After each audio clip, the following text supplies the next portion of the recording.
this city. CAMH is committed to reconciliation. We will honor the land through programs and places that reflect and respect its heritage. We will embrace the healing traditions of the ancestors and weave them into our caring practices. We will create new relationships and partnerships with First Nations, Inuit, and Métis to share the land and protect it for future generations. And I just want to acknowledge Diane's wonderful backdrop that she's sharing with us today, which is so inspiring and beautiful. And I'll come to introduce Diane in a moment. So just a few introductory remarks before we get started today. Just to acknowledge it's been a few difficult years. And it feels like perhaps we're at a moment in time when we're starting to turn the corner. And we've been having lots of discussion about how, I think we're due for some fun and maybe some reflection and reconnection and to re-energize, as a team. And I think, that really starts with just an enormous expression of gratitude towards our teams and towards our organization. And everyone is doing so much great work. And it's very easy to lose sight of that. And in particular, when there are always opportunities for improvement, our system is under so much pressure. We're under so much access pressure. There is always opportunity for improvement. There are always challenges we can identify and find, but there's so much work and so much progress that has been made that it's so important to acknowledge that work, to celebrate that work, and to really validate all of the effort that people have been putting into making things better for our colleagues and for our patients and families. And if you look at the progress we've made, as we often do at the end of a year, we're seeing more patients than ever. We've met all of our quality improvement goals. Many clinical indicators are in much better shape than they were before. Our restraint numbers are down, our readmission rates, which is an indicator of quality, are at record lows. Our alternative level of care numbers are down almost 10%, and that's tremendous work on housing partnerships. Our patient safety culture scores in 4 years have improved by 48%. Family engagement scores are at all-time highs, and we're getting tremendous feedback from family. We've advanced our new buildings. We're advancing IT infrastructure. We've landed the end of the year in such a great financial, position. I could go on and on. We're advancing our work now back to full teaching capacity and advancing our research. So not to mention many of you joining today are newer because we've hired hundreds of new nurses and frontline clinical staff. I think over 400 over the past number of months, and we're so thrilled to have you here. So I could go on and on. There's a lot to acknowledge. It's a lot of progress. There's certainly a lot of need still, and there are a lot of areas that we can improve on. And we're pretty hard on ourselves as an organization. We look for those areas of improvement. But, I really want to ask everyone now to take a moment and remember to celebrate success, to talk about success, and to acknowledge your colleagues and to thank them. It really does make the hard work worth it. And so on that note, before we go any further, I want to pause. I want to invite you, if you're comfortable, to turn on your camera and raise your hand and give someone on your team a shout out, or your team a shout out, or if you prefer, enter a comment in the chat, an expression of gratitude. And if I see some hands, I'm happy to call out some of those questions. And if the questions come in quickly, I'll just ask Miguel to comment. So please acknowledge someone on your team. Thank you, Ingrid. Any hands? I can't see all the hands. Carly or Miguel, do you want to? I have a hand raised from Diane Versace. Okay, Diane, you have the floor.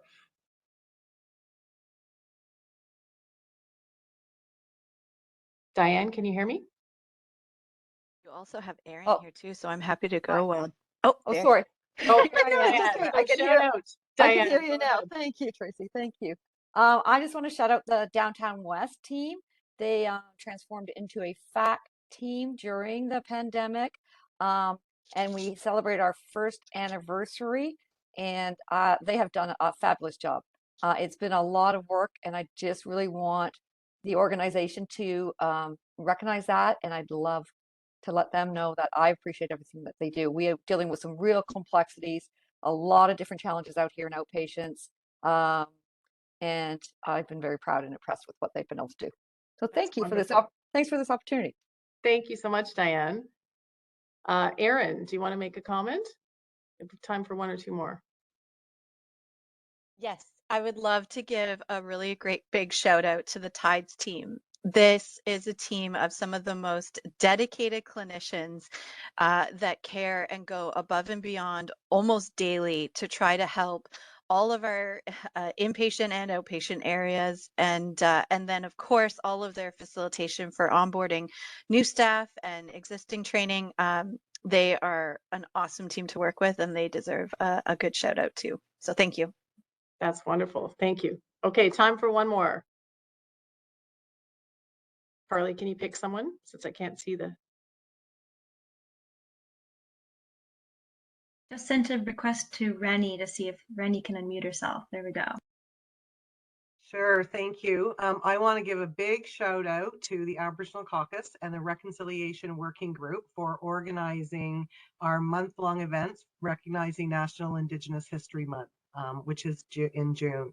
And so every year, as you know, that we pull together various events and learning series and external opportunities to both connect internally and externally. And so, you know, in my thanking and the shout out, I also want to acknowledge that these folks come from various programs and teams and units right across the hospital. So it actually involves many more people than just those two groups. So I just want to say miigwech and really appreciate all the hard work that goes into creating these opportunities for our colleagues and community.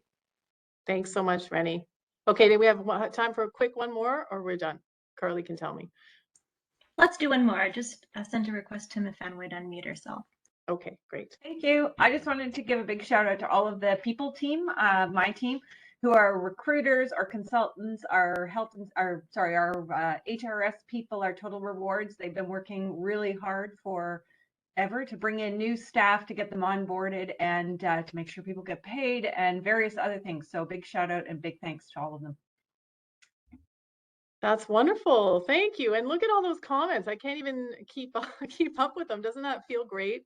You know, all of that acknowledgement, all that pride in everyone's work. Thank you so much for doing that. I think it's important we take the time to celebrate everything that's going on and to celebrate people and to support everyone that we work with. So thank you all so much for sharing, and please continue to share your thanks and do it in your team huddles and your team meetings, and we'll look for other opportunities we can do it all together as well. Okay, so I'll move on. Please, if you want to still add comments, feel free to do that in the chat. But we'll move on to you know, sharing some other exciting information. So you know, first of all, I wanted to say I was so pleased to actually see many of you at the raising of the Pride flag on June 1st. It was lovely to have one of our first in-person events, and we had a little bit of rain that broke just for about 15 minutes, which is fantastic. So I'm happy today to be joined by Erin Singer, who's co-lead of the CAMH Pride Committee, to talk about a number of other exciting events that are coming up. We also have with us Diane Longboat, who's co-chair of the Reconciliation Working Group, and she's here to discuss exciting events that are to mark National Indigenous History Month. And then we have Janet Mawhinney, who I think needs no introduction, who's our Director of Community Engagement, who is sharing information about a number of other engagement events planned over the summer for everyone around CAMH, and part of that re-energizing and bringing everyone together. So I'm really proud to formally launch what we've been calling the Summer of Caring for CAMH, because you have to care for the carers as well. And you'll start to see more from the Caring for CAMH committee, and these include a number of activities around equity, wellness, community engagement, and you'll also hear updates every month throughout the summer, and as well in my blog about the ways that we're bringing people together over the summer. So with that, without further ado, I wanted to introduce Erin. So again, Erin, co-lead of the CAMH Pride Committee, to talk about the events the committee has planned for the rest of the month. So over to you, Erin. Thank you, Tracy, and thanks so much. I think somebody already said this in the chat, but I really appreciated that exercise with all the shout-outs. That made me feel really, really good. And that was a wonderful thing to take the time to do. So happy Pride, for starters. June is Pride Month, and it's also, as you heard, National Indigenous History Month. And it's been really exciting for us to have the opportunity to start planning events in person again. Pride more broadly in Toronto has not been in person for a couple of years. So I know all of us are looking forward to getting back together for Pride weekend, which is the 24th to the 26th. You can see up the slide here what we have organized for you at CAMH in particular. The CAMH Pride Committee, which is a volunteer committee, so anybody who has an interest in getting involved is most welcome. Drop us a line or send us an email, and we would love to have you. We've put together a slate of activities beginning, as Tracy said, with the flag raising on June 1st, which was an awesome event, and we were so relieved that the rain that day cleared for exactly 25 minutes for us to hold the event in. So that was a really wonderful thing. But a couple of things that I want to highlight, as you can see on the slide, we have a panel of 2S LGBTQIA+ CAMH staff members who are going to be holding a panel presentation on queer and trans joy, resilience, and representation. And I can give you a little bit more detail about that today. It's going to be on June 23rd from 1 to 2 p.m. And we'll be sending out some more information on Insight and the link as well. But we're really looking forward to that and to all of the other events that you see in front of you. These are all in Tracy's CEO blog post from, I believe, last Wednesday, if you'd like to take a look at the full slate of events again. And probably most importantly for many people, CAMH will be back in the Pride Parade this year, which is pretty exciting. So we're going to be marching, we don't have our own contingent, but we're going to be marching with other frontline healthcare workers, which is a wonderful opportunity for us to connect with other members of our sector. And we're really looking forward to that. We'll also have a booth. Still can't tell you exactly where that'll be along Church Street, but for those of you who are familiar, the street fair runs from the Friday night to the Sunday afternoon or Sunday evening of Pride weekend, and CAMH will have a booth staffed by members of the CAMH Pride Committee, so we're looking forward to that. And I also just wanted to take a moment to say how honored we are to share this month with National Indigenous History Month. And I think this year we've been able to coordinate so that there are no conflicts with the events that we're planning to celebrate and honor those two very important communities.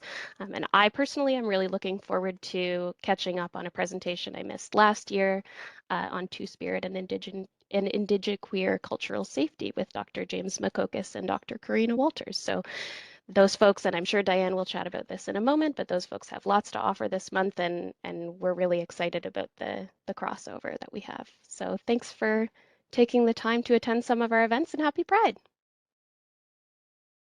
That's fantastic. Thanks so much, Erin. And I'm really looking forward to all of the events. And I'm also excited to be attending the Pride Parade with my kids at the end of this month. It's been a couple of years of missing it, so look forward to that.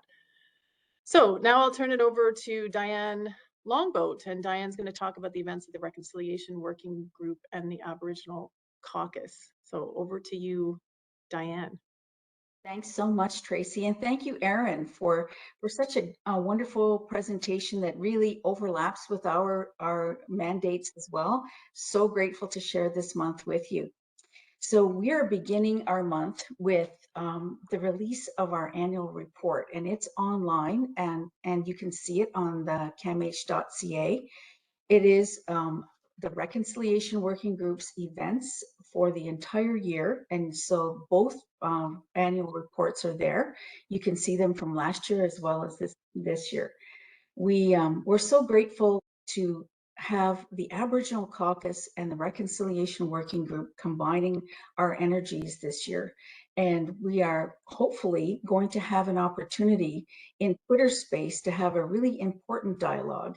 And that dialogue is going to be on humans and nature, exploring our relationships, looking at climate, mental health, and Indigenous knowledge systems. So in that Twitter space conversation, we've invited Carly Darnay from EPMO, as well as Dale Cool, to sit with us to have that conversation. We found out this morning that our date of June the 16th to be live on Twitter is going to be changed because there was an issue at the UNESCO end with a family emergency. So stay tuned for a new date and time for that conversation. We are also looking at a live dialogue with Dr. Esther Tailfeathers, who is featured in the film The Meaning of Empathy. And that is an important film because it looks at the opioid crisis in her community in particular, which is Kainai Nation, south of Calgary. And that nation is very close to the US border, so really affected by the drug trade coming across the border. So you will see how a family physician transitions into becoming a specialist in addiction. And so Dr. Esther Tailfeathers will be in conversation with our Dr. Jonathan Bertram, and they'll talk about their experiences and particularly really focus on harm reduction. And I think that's going to be an important conversation for all of us. So we are sharing that event and opening it up to our colleagues in TASN. So the 14 hospitals that are members of TASN will also be joining us in that time. On June the 21st, there is a huge free concert, and it is over at Dundas Square. And we will have a booth over there for Shkabe Makwa. They are featuring Gary Farmer, Digging Roots, the Inuit Throat Singers, Logan Stotts, Crystal Shawanda, Jace Martin. Some of these folks are Juno Award winners, really great entertainers, and it's all free. So if you have time on June 21st, please walk over and enjoy some of that music. We are really mindful of many conversations we've had within CAMH about land acknowledgements and how to prepare them, when to offer them, who should offer them, and so on. So the subcommittee of the Reconciliation Working Group prepared a land acknowledgement guide, and it's going to be released during the last week of June. So stay tuned for that. You'll see it on Insight. And in order to understand why we prepared that particular guide and to understand the importance of it and when and how to use it, we're going to have a webinar with the folks who designed the guide. And that's on June the 29th from 12 to 1:30 p.m. We're also looking towards those 8 recordings. And thank you, Erin, for talking about the Two-Spirit and Indigiqueer cultural safety one, because I think that's an important one for all of us. And it's going to be replayed again, as well as From the Ashes, the conversation that we had with Jesse Thistle. Jesse talks about his early life, his descendants into drugs, alcohol, and addiction, and how he came out of that very dark place to be the writer that he is today, the artist that he is today, and to have the incredible family that he has today. So that's such a beautiful story of a healing journey. We're also featuring the treaties piece, which is about peace and friendship and what our original relationships were like on Turtle Island, which is North America, before colonization happened, and how our rights have formed in terms of healthcare. So that, along with 5 other recordings, are going to be offered during the month. You'll see links to those recordings, and where you will find all of this information is on Insight. Of course, our posters by the elevators at the screening stations, and every Friday we give away swag. So if you want some of our swag, please drop in on Friday. Also, it's on the Insight events calendar and on the reconciliation page on Insight. We've also celebrated a National Indigenous History Month through our Shkabe Makwa newsletter, which goes out essentially all over Ontario to all Indigenous organizations and communities, but also it's starting to be shared across the country. So very excited to share all of these events with you, and hope to see you at some of these important ones. We're going to be hopefully in person for the Dundas Square. So looking forward to seeing some of our colleagues there. Thank you very much. Thank you, Tracy. Thanks so much, Diane. And thank you to the broader CAMH Reconciliation Working Group and the Aboriginal Caucus as well for another year of really important initiatives to advance reconciliation efforts, and not just at CAMH, but really across the healthcare system. So really for taking that broader leadership role as well. Thank you. So I'd now like to invite Janet. So Janet Mawhinney to talk about a number of the community events happening this summer. So over to you, Janet. Thank you. Thank you so much, Tracy. And I'm really struck with Diane and Erin's comments of the bounty of events, learning, resistance, resilience, protest, and fun. And I'm so glad to have that overview because I missed some of those, and especially Crystal. I've seen her at Q's Room and she's remarkable. So I didn't know she was performing. So I'm adding that to my list. Thank you. Thanks, Diane. So on the community engagement side, we are so thrilled to be renewing some of our live events on campus. We kicked it off with doors open at the end of May, and we had 250 curious and engaged community folks come through in live small group tours. And everybody was super into the transformation of the campus. Everybody was COVID, totally into our COVID compliance. We were all prepared that we would have to do some arm twisting / education. It was absolutely no issue. So we're really pleased with that outcome. It's been, of course, 2 years since we could do that. The Wellness Center is always running amazing programs, and they've got one coming up on June 22nd, Your Brain on Processed Food. That's a WebEx version. It's accessible to everyone. And then we've got a number of community markets and events coming outdoor on campus. And these are open to everyone, staff, patients, family, community. The Toronto Flower Market, we just hosted their second Saturday last weekend. It was wildly successful. We've got a new partner coming on starting in June, the Vintage Clothing Market. Their brand is the Hippie Market. And they've got a great reputation. They're going to be doing once a month in TD Commons from now until the end of November. We're really excited for the first time to do 3 Sundays of a farmer's market. And this is a Workman Arts initiative in partnership with Food Share, one of our social enterprise partners. They're an incredible food security organization that works all across the GTA. They're doing 3 Sundays of farmers market. We will share more information with you as that comes together. We're hosting an event to coincide with Ozfest on July 23rd. Ozfest, for those of you that are in the neighborhood, Ossington BIA closes the street. It's like music, vendors, restaurants. It's a bit of a wild scene, and we're doing our own version of that in the TD Commons with a couple of our partners. And then in the fall, Creative on Queen, we're really thrilled to be opening this back up. This is something that we organize in partnership to coincide with the Queen West Art Crawl. And we host vendors. All the vendors are artists with lived experience.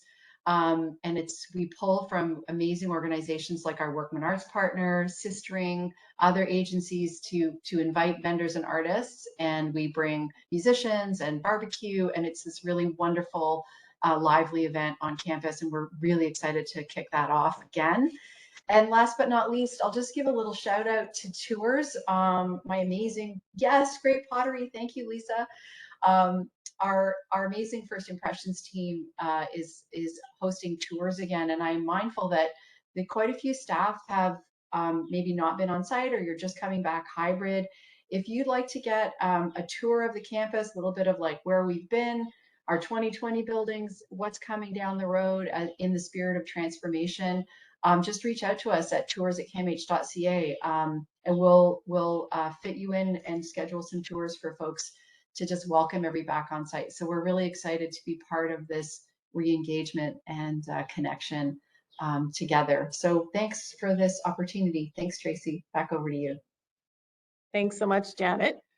So you're picking up on a theme: engagement, coming together as a community, and the strength. I mean, the strength of CAMH for me has always been the wonderful community that we've created here. And we've maintained that, you know, to some extent virtually, but it's not the same. I think coming together is important, and building on the strength that we bring as a collective together. So please, you know, re-engage, participate if you haven't. And I will tell you from the experience of my own family, sometimes it takes a little practice. You know, just get out there, start going to events, and you'll kind of get back in the swing of it. Janet and I were at a big event last week that was sort of an all-day in-person event, and I was tired at the end of it. You know, it's a lot when you're used to just being kind of in your office on Zoom. So it takes some adjustment, but there's a lot of opportunity here to bring people together. And I'd just like to thank Erin and Diane and Janet for just highlighting a number of the exciting activities in store over the coming month and throughout the summer. So just also stay tuned for a Caring for CAMH hub that is going to be up on Insight. And so there'll be lots of great information there that will outline the events. But also there's going to be a resource with some tips and best practice for how to gather safely with teams. And again, I'd strongly encourage you to come together to celebrate together, but, you know, also be respectful of your colleagues, and not everyone's in the same place. So meet people where they are, and other people may have views that are different than yours. But I think we have some exciting, you know, opportunities to come together again over the summer. And then lastly, and then I'll open up for questions, I just wanted to share a quick update on the status of COVID-19. And, you know, as we heard over the weekend, Ontario is lifting mask requirements for many settings, and that includes hospitals.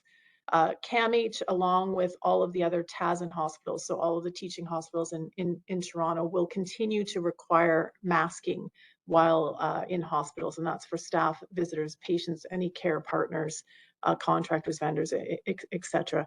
And really the rationale is, you know, people have a choice about what they participate in the community. We serve a vulnerable population who don't have a choice about whether they come to hospital. So the TASN hospitals really felt this is a small measure that we can all take to try and keep everyone a little bit safer, you know, across our organizations.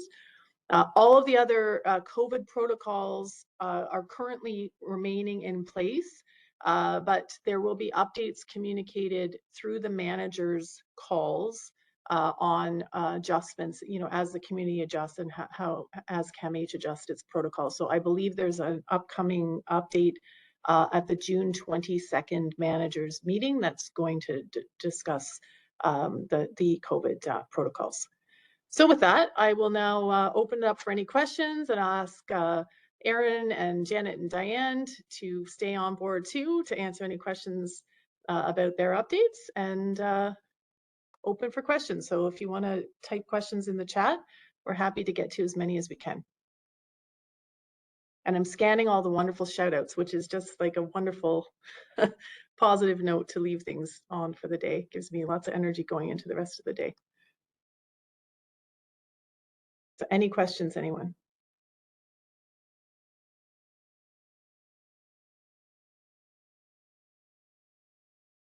If we want to just leave it as shout outs and kudos, that's fine too. That's wonderful.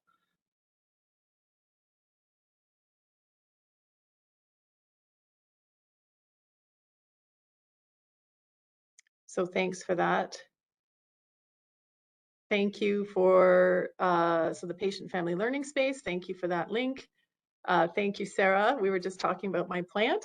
It's looking pretty good. I had to move it from my house to my office because it was taking over my living room. There are many other plants if you come in my office too, all around. Any other questions? I'll just give it a minute in case anyone's typing.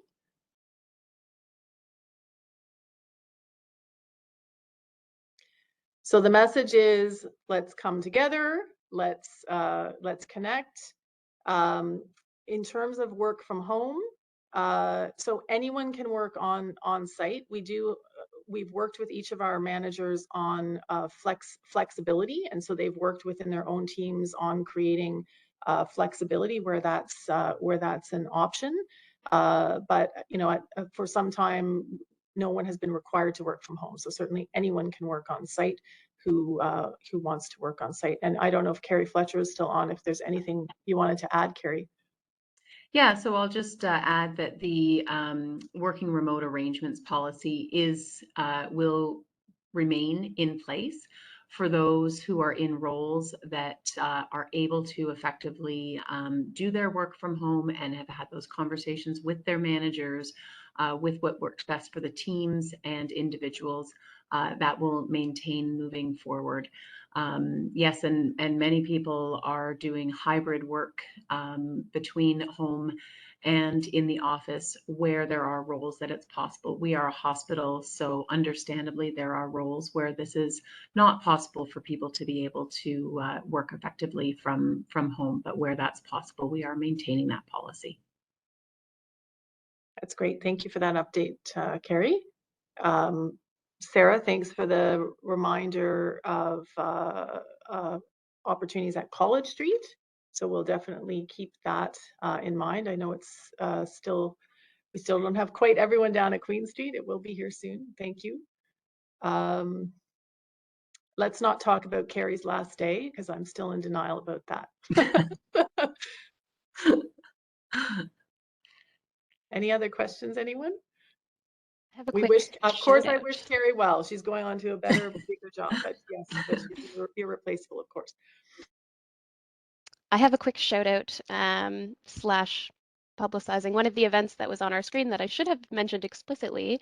We're trying to do some patient and client focused events this year, which hasn't been something we've done for Pride, at least in recent memory. And this afternoon, one of our very own CAMH Pride Committee members who happens to do some amateur drag will be doing drag bingo for patients and clients, both inpatients and outpatients.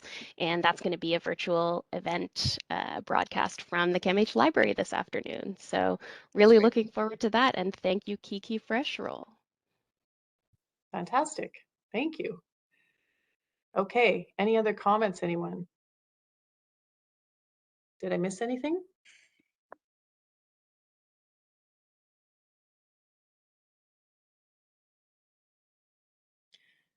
Okay, I think we'll leave it there.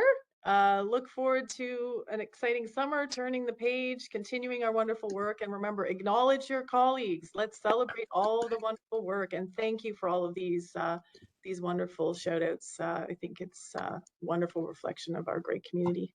So thank you, everyone. Have a wonderful day.